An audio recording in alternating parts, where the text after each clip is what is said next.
Hi, welcome back to the channel. So in this video, we are going to see a pair of linear equations, right? So understand these linear equations. So we should understand first these. We are not going in depth, frankly speaking. Suppose here I want to represent the linear equation. So we'll take the standard form, something like ax plus by plus c is equals to 0. So this is a standard form, right? So I want to represent this equation. Suppose you can take the graphical representation as well as algebraic solution. Suppose now if I consider this equation, x minus 2y is equals to 0. So here, what is the value of a in this? A is 1. What is the value of b in this? Minus 2. What is the value of c in this? 0. Right? So I will consider this as a1, b1 and c1. What is the second equation? Second equation, a1 is 3, b1 is 4, c1 is minus 20, right? So now, if I consider this as a pair of linear equation, now graphically I will call this type of equations as two lines which are going to be intersecting each other like this. This is line number 1 and this is line number 2. They are going to be intersecting like this, right? Suppose how I can take this is ratios. If I take this ratios, so I will take this as a2, b2 and c2. If I take a1 by a2, it is 1 by 3 and it is minus 2 by 4 and it is 0 by minus 20.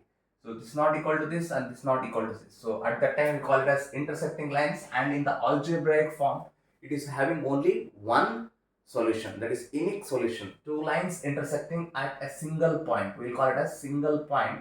At that time it is having only one solution and it is unique, right? Now suppose if I have these type of equations, right, 2x plus 3y minus 9, so I will consider here in this format, but I will write here directly this divided by this, a1 divided by a2, that is 2 by 4 is equals to, what is the next, 3 by 6 is equals to, what is the next, minus 9 by minus 18. What is this? 1 by 2, 1 by 2, 1 by 2. So the ratio is 1 by 2. So the ratios are equal. In this case, the ratios are equal, right? So at that time, we'll call this as coincident line. This is first line and this is going to be the second line. These are coinciding, right? So at that time, in the algebraic form, we'll call it as infinitely many solutions. It is having a many solutions because here you can observe both the equations. If I divide it by 2, it is divided by 2. This equation and this equation both are what? Equal. That's why the ratio we are getting is equal. At that time, it is having a many solutions. Next, third one. If the equation is like this, x plus 2y minus 5. So if I multiply this with 2, 2 into x is this. So here I will take the ratios directly so that you will understand. 1 by 2, which is equals to what? 2 by 4, which is equals to what? Minus 4 by minus 12. Now check whether all are equal. 1 by 2 is equals to, in this case it is 1 by 2, but it is not equals to the last one, right? These two are equal, but it is not equal, right? So at that time we call it as what type of lines? Parallel lines. Parallel lines means this line number 1 and line number 2. At that time, what is the algebraic solution? Algebraic equation means no solution, right? So it is depending upon these equations, linear equations. So the graph is intersecting when the ratio are not at all equal, when the equations are like this, the lines are going to be coincident, we'll call at the time the ratios are equal, we'll call the ratios as equal, and infinitely many solutions.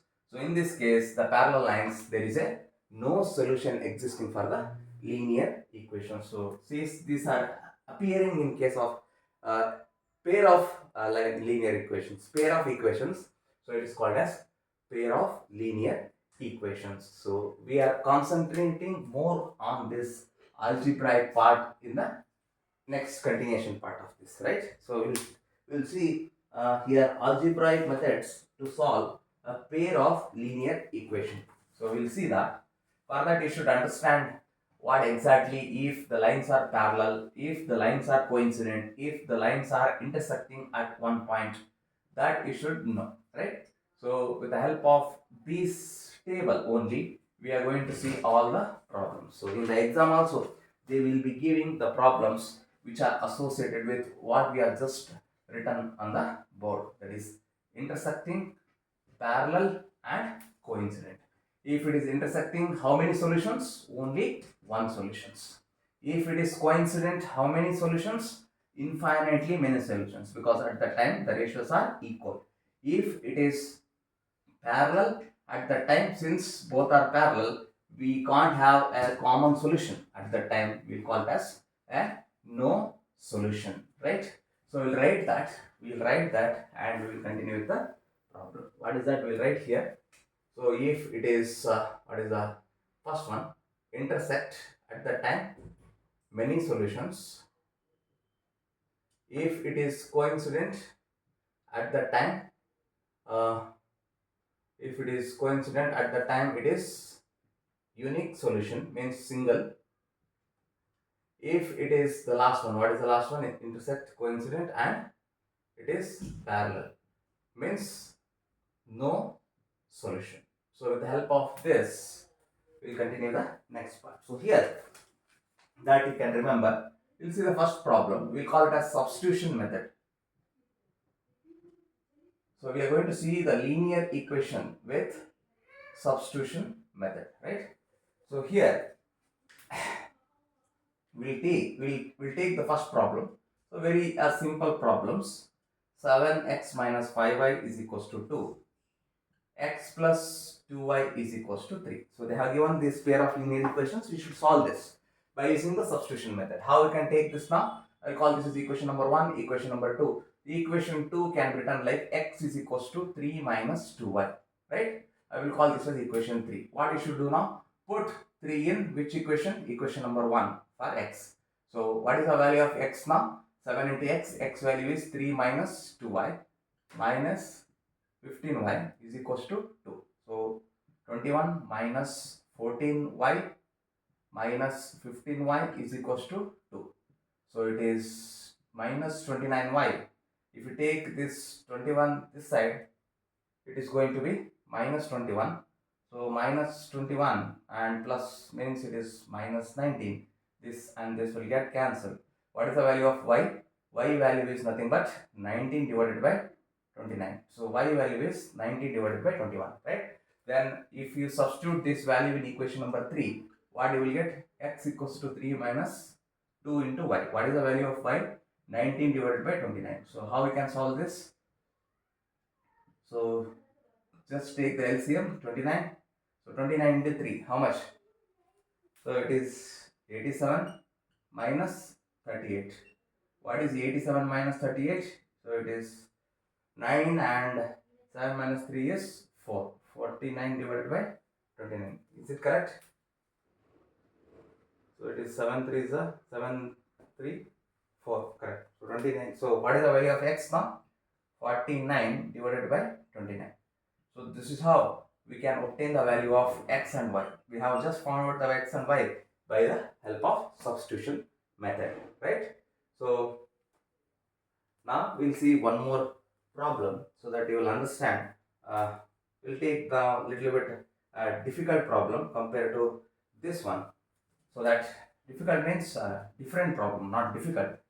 We will take the different problem, right? So that you will understand how the next problem will appear, right? So we'll take up here this problem we will consider. Problem number 2. So let us consider what is that? Cost of 2 pencil and 3 erasers is 9 rupees, right? And cost of 4 pencils and 6 erasers is 18 rupees. Find the cost of each pencil and eraser. So this is a textbook problem. So I think this question is already appeared in the main examination. I hope it is in 2022 gpstr. If I am wrong, if I am not wrong, okay, we'll see that. So this is a problem which is based on the linear equation. So look at the here, cost of 2 pencils and 3 erasers. For example, if I take pencil as something like x, eraser you can consider something like y. So that 2 pencils means 2 into x, right? And means plus 3 erasers means 3. Eraser we are considered y. So is equals to, what is the value? 9 rupees, right? It is first equation they have given, very simple one. Next, cost of 4 pencils and 6 erasers. What is the value it is given? 18 it is given, right? Equation 1 and equation 2. So now we can solve this equation 1 and 2. So how we can write this as equation 2, right? 4x is equals to 18 minus 6y, right? So we can write it as x is equals to 18 minus 6y divided by 4, right? So that we can substitute this value here and we can cross check what is the value of that. So x value I got something like this. Substitute 3 in 1. So that 2, what is the value of x? We will be having here 18 minus 6y divided by 4. Then 3y is equals to 9. So start solving this. 2 ones are 2 twos are, right? 2 nines are 2 threes are, so it is 3y, which is equals to 9. So now what is this? 3y and 3y will get cancelled. What you will get? 9 is equals to 9, right? So in this case, here we can call it as what type of equation? So here I am just cross checking whether we have done correctly or wrong. X is equals to 9 minus here, okay, whatever it is, okay. So what is the meaning of this equation? What is the meaning of this equation is, you can observe these two equations, right? If I take equation number 1, if I multiply it by 2, what is going to happen? 2 into 2 is 4, 2 into 3 is 6, 2 into 9 is 8. So equation 1 as well as equation 2, both are same. Both are same. What is the meaning of this? The meaning of this is both are coincident. Both are coincident means it is going to have what type of solutions? Infinitely many solutions. What it is? Infinitely many solutions. Where it is? So it is many solutions, right? So whether we have written correctly or wrong, I think we have written this only wrong. Intersecting means it is intersecting at single point. Hence, what it is? It is unique. Only one solution. Coincidencing means it is having many solutions, right? So coincident, it is having infinite many solutions. So that's why this type of problem they will give in the examination for 2 marks, right? So you can't suppose if you get like this, you will treat that the problem is wrong. No, it is not wrong. So you should remember this. Intersecting, it is having only one. Coincident means you can look at both the equations. If one is the, if I take the some multiple and if I are getting both are same, at the time you can straight away say that it is infinitely many solutions. Okay, this type of problems we will see in the next video. Thank you.